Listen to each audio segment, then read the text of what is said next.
जदयू, राजद, यहाँ तक कि भाजपा के भी कार्यकर्ता आज मुकेश सहनी का दामन थामने जा रहे हैं। हजारों हजार की संख्या में लोग आज सदस्यता ग्रहण करेंगे मुकेश सहनी की पार्टी की। इतना ही नहीं, चिराग पासवान के तरह ही मुकेश सहनी ने भी शक्ति प्रदर्शन शुरू कर दिया है, जहां चिराग पासवान लगातार धड़ाधड़ सभाएं कर रहे हैं और भीड़ दिखाकर भाजपा को एहसास करा रहे हैं कि वो कितने महत्वपूर्ण है इस एनडीए के समीकरण के लिए। वहीं चिराग पासवान तो अपनी राजनीति कर रहे हैं। उनकी बात नित्यानंद राय से हुई, जिसके बाद ये कयास लगाए जाने लगे कि आने वाले समय में वो केंद्र में मंत्री भी बनेंगे, उन्हें उनके मनचाही सीटें भी मिलेंगी और हाजीपुर सीट से जो पशुपति पारस का दावा था वहां से उनको चुनाव लड़ने का मौका भी मिलेगा। नमस्कार, भारत लाइव देख रहे हैं आप। 18 तारीख को बीजेपी एक ऐसा बैठक करने जा रही है जिसमें अपने जो संभावित सहयोगी हैं या फिर जो बीजेपी के साथ बैठ सकते हैं, ऐसे दलों को बुलाकर उनके साथ बैठक करने जा रही है। मॉनसून सत्र शुरू होने से पहले ये एक संभावित बैठक है जिसमें एनडीए अपने स्ट्रैटेजीज को लेकर डिस्कशन कर सकता है। कई ऐसे प्रस्ताव हैं, कई ऐसे कानून हैं जिनको सदन में लाना है। इसको लेकर अपने पक्ष में रुझान भी बनाने को लेकर तैयारी कर सकती है भाजपा। एक और कानून है यूसीसी, जिस पर आपको पता होगा कि विपक्ष के सभी दल एकजुट हैं और वो इसका विरोध करने जा रहे हैं। इस पर भी भाजपा अपने सहयोगियों का रुझान अपनी तरफ करना चाहेगी। साथ ही साथ जो विपक्ष की एक बड़ी बैठक हुई बिहार में और अब खबर आ रही है कि वो बेंगलोर या महाराष्ट्र में हो सकती है, उस बैठक के समानांतर उसी वक्त एक बड़ा बैठक एनडीए का भी करना चाहेगी। ये एक मैसेज भी होगा कि एनडीए अकेला नहीं है, भाजपा अकेली नहीं है, भाजपा के साथ भी कई सहयोगी दल हैं और देश भर की कई पार्टियां जुड़ी हुई हैं। ऐसे में ये बैठक बड़ा महत्वपूर्ण हो जाता है। लेकिन जहां इस बैठक में बिहार से कई दलों को आमंत्रण था, वहीं अब खबर आ रही है कि चिराग पासवान की वजह से एक दल इस बैठक में नहीं जाएगा। दरअसल इस दल के ना जाने को लेकर सीधे चिराग पासवान को दोषी ठहराना भी गलत होगा। चिराग पासवान तो अपनी राजनीति कर रहे हैं। उनकी बात नित्यानंद राय से हुई, जिसके बाद ये कयास लगाए जाने लगे कि आने वाले समय में वो केंद्र में मंत्री भी बनेंगे, उन्हें उनके मनचाही सीटें भी मिलेंगी और हाजीपुर सीट से जो पशुपति पारस का दावा था वहां से उनको चुनाव लड़ने का मौका भी मिलेगा।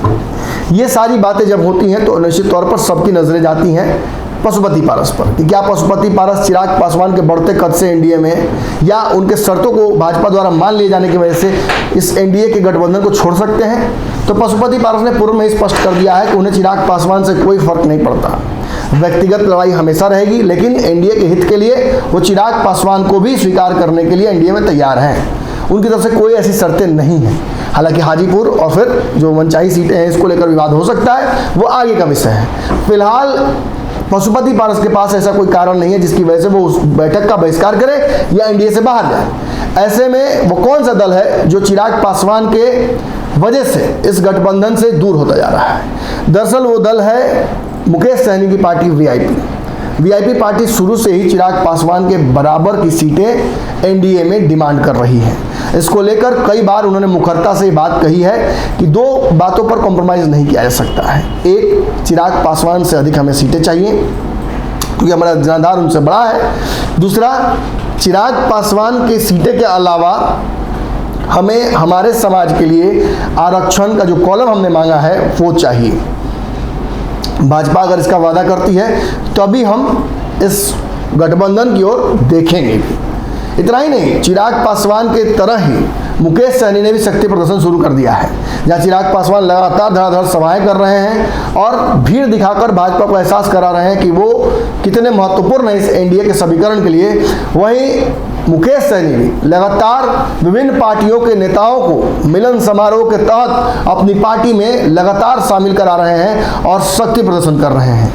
जहां परसों उन्होंने मिलन समारोह करके सीमा कुशवाहा को अपनी पार्टी में लिया, जिससे कुशवाहा समाज का एक बड़ा वोट बैंक भी उनके साथ होता है। वहीं कल उन्होंने पूर्व आईएएस अधिकारी को भी अपने साथ जोड़ा।